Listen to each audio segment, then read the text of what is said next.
So I have decided that I'm going to write a book. Wonderful. And I started like this. There once was a lawnmower. Nope, too scary. It comes. That was funny. Thank you. Coming to you from 125 Carver in Waco, Texas, it's the Riverside Weekly. We hope your time with us today is thought-provoking, spiritually challenging, and a life-changing experience. Our discussions are fun, real, and at times very uncomfortable. We highly encourage all of our guests and listeners to like and subscribe, and please ring the bell. Now, here are your hosts, Pastor Cello and Pastor Mia.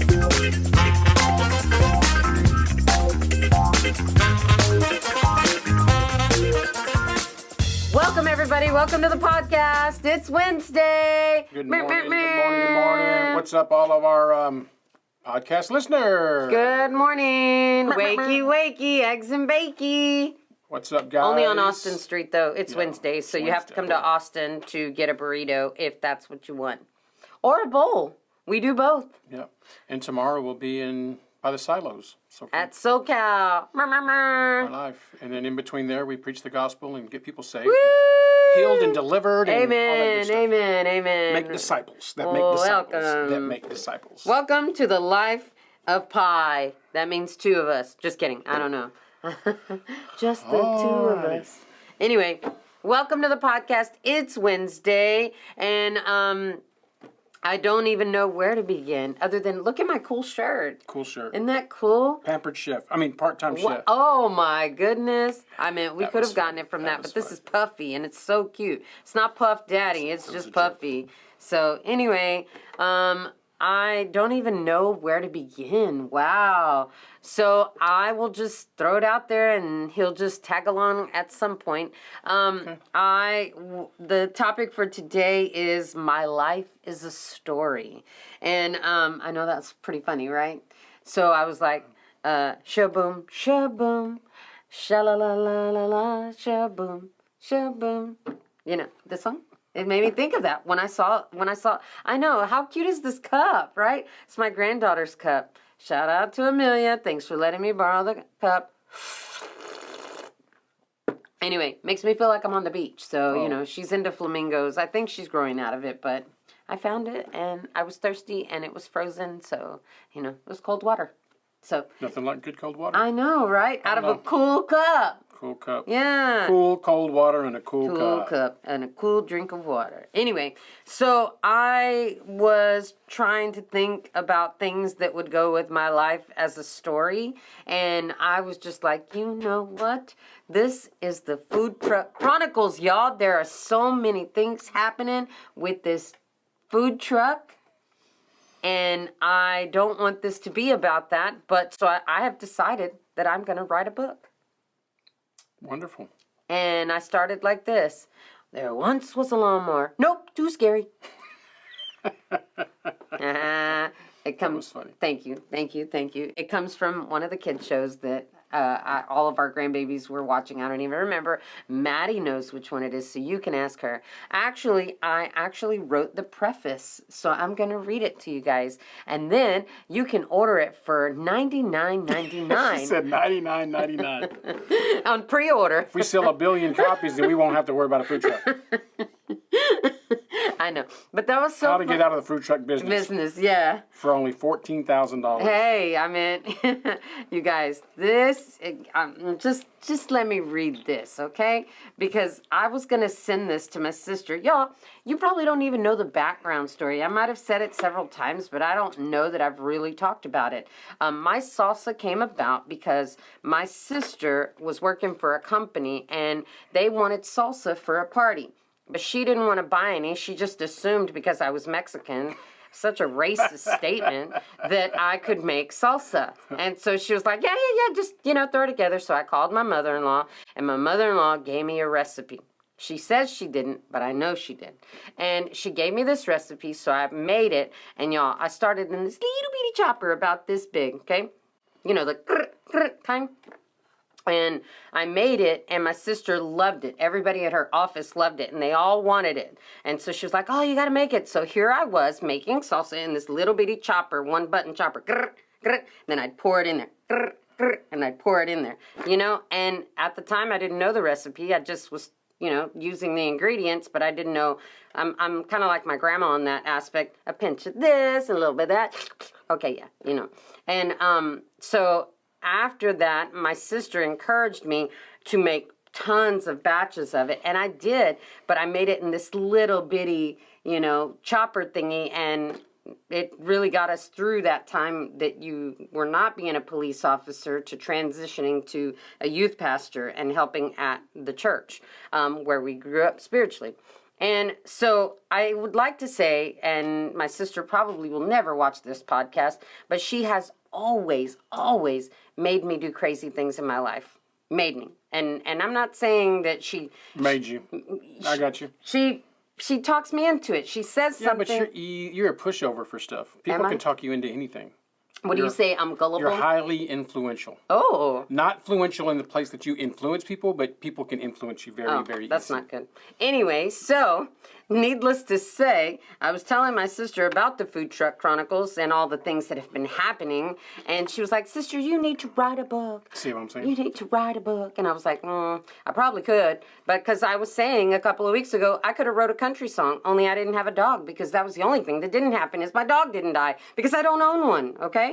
So I am going to read this, and you're going to be like, well, how can... I'm sorry, we just got, busy doing things. So anyway, that's my 50-year-old kicking in.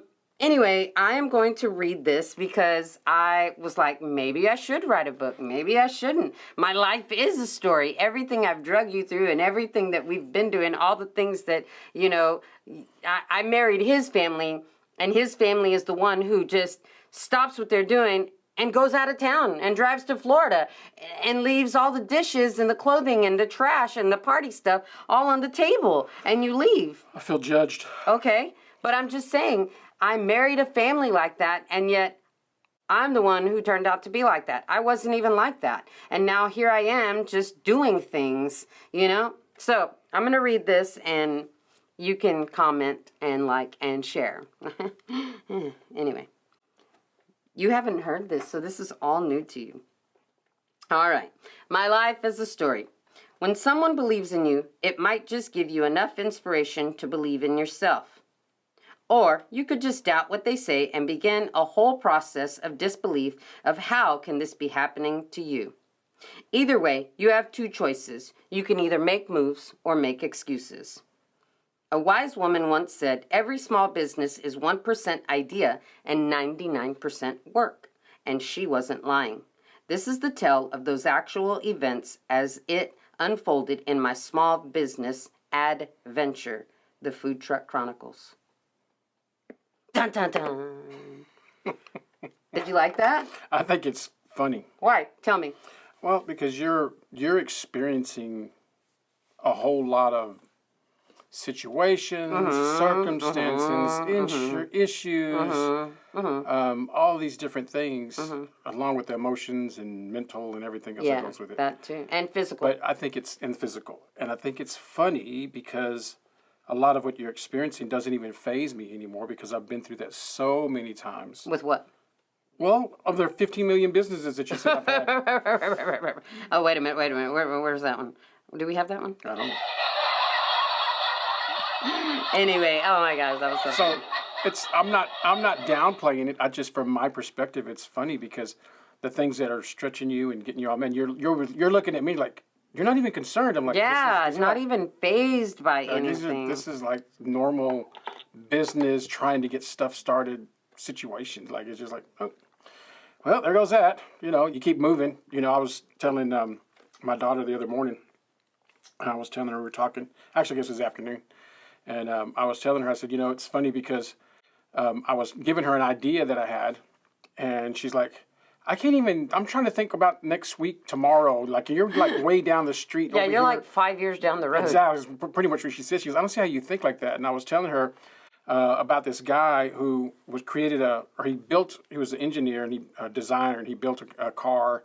and I was telling her the story about this guy, and so his name's Tucker, and so he created this car, did all this stuff, and then he was literally taken to court and lost all his money and was sued, and all this stuff took place. And while he's in court losing his court case, while he's there being sued and money being divvied up and taken, like all this, his dream is just being ripped apart. He's sitting there in the courtroom at the table, and his lawyer looks over at him, and he's literally designing what we have today, what we call mini fridges. So he had the regular refrigerators, but there was no such thing as a mini fridge. So he's literally designing a mini fridge, and he's not even concerned with all the things that are taking place. Wow, he's looking. On to the next. He's on to the next thing, looking further down to possibilities and things to do, or things to accomplish, visionary type stuff. Mm-hmm. And so when I was sharing her that, she goes, "Dad, that's you. How can you even live like that?" And I'm like, "I'm not. It isn't. I don't know. I just going back to what I said a couple of podcasts ago. You know, like when you fail enough, it becomes normal, and it's and it sounds bad to say normal. I was gonna say, don't say that. Well, it is, because failure brings success, and if you're not failing enough, if you're not having a lot of failures, then I dare say that you're not moving closer to success. And so a lot of times that's what slow people down, is that they don't want to fail. So when I look and hear your stories and watch your frustration and look at you guys, and you're like, oh, this is happening, that's happening. To me, I'm like, that's just what happens when you're going after really two things: when you're going after a dream, or you're going after what you believe God's asked you to do. Mm-hmm. And that's the only time that you really find adversity. Really, I mean, like, if you're going after, it doesn't matter if you're saved or not saved. If you're going after a dream, you're going to deal with junk that's coming at you. If you're saved and you're going after what God believes you're called to do, or you believe that God called you to do this, you're going to deal with adversities. And so, for me, over those years, you just kind of get numb to it. And I say not really numb, but you plan because you expect these types of things to happen. And so when they happen, you get bummed out a little bit, but you're like, oh, let's go. You know, you keep going. It's almost like tripping over something but not falling. Mm-hmm. And so you're like, I caught myself, let's keep going. So to watch you experience all these things for the second time ever, because you traditionally are not a entrepreneur, you're not a hustler, you're not, well, I can't say that, you're a hustler, but you're not like, you don't think as far as from a business owner's perspective. You're just like, let's do this, but not long term, let's manage this thing, let's build this thing. And for me, that's why I've always been. Mm-hmm. Let's get it started rough, and then you build it, and you get it going. And so for me, hearing that, watching you, I'm like, where's the popcorn, M&Ms, and drink? Like, we're watching a show. Like, let's watch this. That's exactly what I feel like. I feel like my life is a story, and I feel like all these tales are unfolding and all these things. And I feel like that if I write this book, that it's going to be like a roller coaster of emotion. The Food Truck Academy. Yeah, that too. That too. But I feel like that, you know, when you read a book, you want the ups and the downs, and you want the, oh my, and the, what does my daughter call it? Plot twist, you know, type thing. And I tell y'all, I just don't want to bore y'all with the details, so I'm just going to write a book. And if you want to know about it, then you'll just read the book, because it's going to be all in there. We'll sell them for $1. No, we won't. So if we sell them for $1 and 1 million of them, we got $1 million. If it had been a song, yes. But no. Anyway, you're like, well, what does that have to do with me? That you are writing a story. Everyone is writing a story, you know? People are watching your life unfold before you as you do those things. How are you going to react, and how are you going to act? You know, what do you always say about 90% is reaction, and something about that, you know, something like that? Your reaction. You know what I'm talking about? Vaguely. I think I'm trying to roll with you, but I'm not really there. Anyway, just saying that your life can be a story too, or it is a story, and it is unfolding in front of people's eyes. That's why we go back to our pictures, you know, and in our family. Like, you had a family reunion this past weekend, and I'm the family of this and this and this, you know, and they were showing it like we were clans, which we are, the Lozano clan, you know, type thing, Torres clan, and they were showing photos, and they had them on the table, and they were like, this is who I'm.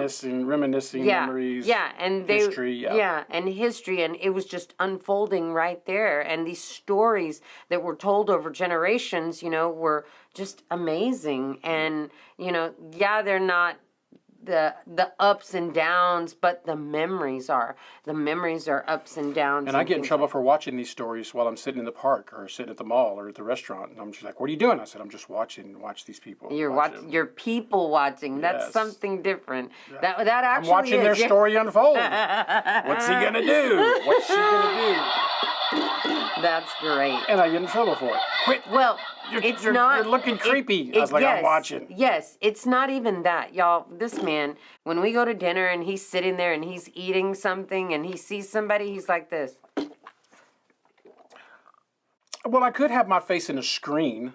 Yeah, you but I could. don't. I'm watching everybody else. It made me think of the Croods, y'all. The Croods, they were trying to get the kids to relate to it because it's from ancient age, old age or Caveman age. So they had the young boy in there. He's not really a teenage boy. He's like 10, I guess, teenage 12. boy. And they get him this stick frame like an iPad frame, and he's like, ooh, and there's no glass, there's no computer to it, it's just a stick frame, and he's walking around, I'm watching the outside. It was so great. That was relatable because that's what we're doing. We're watching people's stories of their life unfold before you, and I think that some stories are great and some are, go to work. What did my son say? Banging their head on the wall. Wake up, bang your head. Go to sleep, wake up, bang your head, type thing.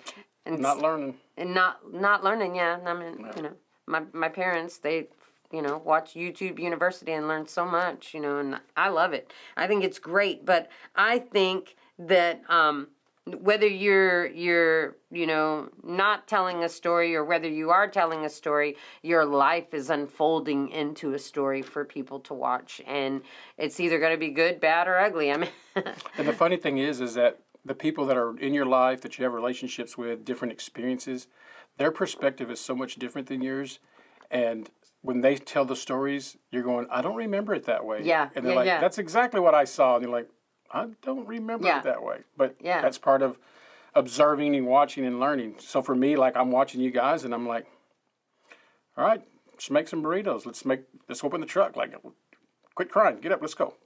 Dust your britches off and get up. But, I don't know. I wanted to share that with you guys. That was first. No one has heard it. No one has seen it. You saw it here on this podcast. I mean, you heard it here on the podcast. I don't know if that's going to continue to be a thing, but I'm going to try. Try to write at least a paragraph a night or something. I don't know. I have decided that I am going to take a calendar and write down everything that happened as it happened on that day because so much has happened. And I am just like, really? And it's funny because people that know you and people that are watching and interacting, for them, it's the same roller coaster ride. For me, it's like, this is normal business stuff. Well, it shouldn't be BOA. Is that how y'all say it? No, BAU. Business as usual. Yeah, it shouldn't be that. Yeah, it's just, you run into trials, problems, situations, and, just like, well, well, that sucks. Let's keep moving, and then when you have the victories, you're like, yay, keep moving. Yeah. Yay, keep moving. Yeah. Yay, I feel like, I don't know, maybe you're right, maybe I'm just influential and I just allow people to talk me into doing things. Who talked me into doing this food truck, y'all? Somebody did. That wasn't me. Was not me. Was not me. Yeah. Was not me. That's funny. I didn't even want to start a church, just so you know. I mean, and I keep blaming you for that, and you're like, I no, love that was it. God. I love the church. I love the people. I love what I'm doing. But if I could do something else, I probably would, and do it unhappily. Right. Be unhappy doing what I'm doing. But I love what I'm doing. I love, just enjoy myself. So. Sorry. Even if it does mean make burritos occasionally. Aw, thanks. Thanks so much, honey. Anyway, I don't know. Let's just watch this story unfold, and I just felt like that I wanted you to be a part of that story, and I wanted you to hear it first here on the Riverside Weekly podcast. I know I probably should have saved that for Patreon. And that's good. It's good? All right.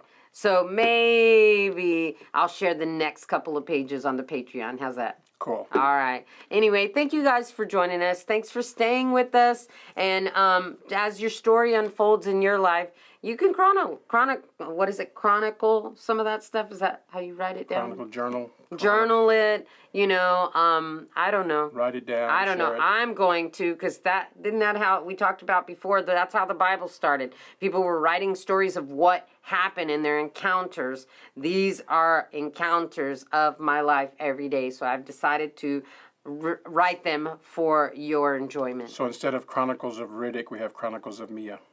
No, it's the Food Truck Chronicles. Food truck, Chronicles of the Food Truck.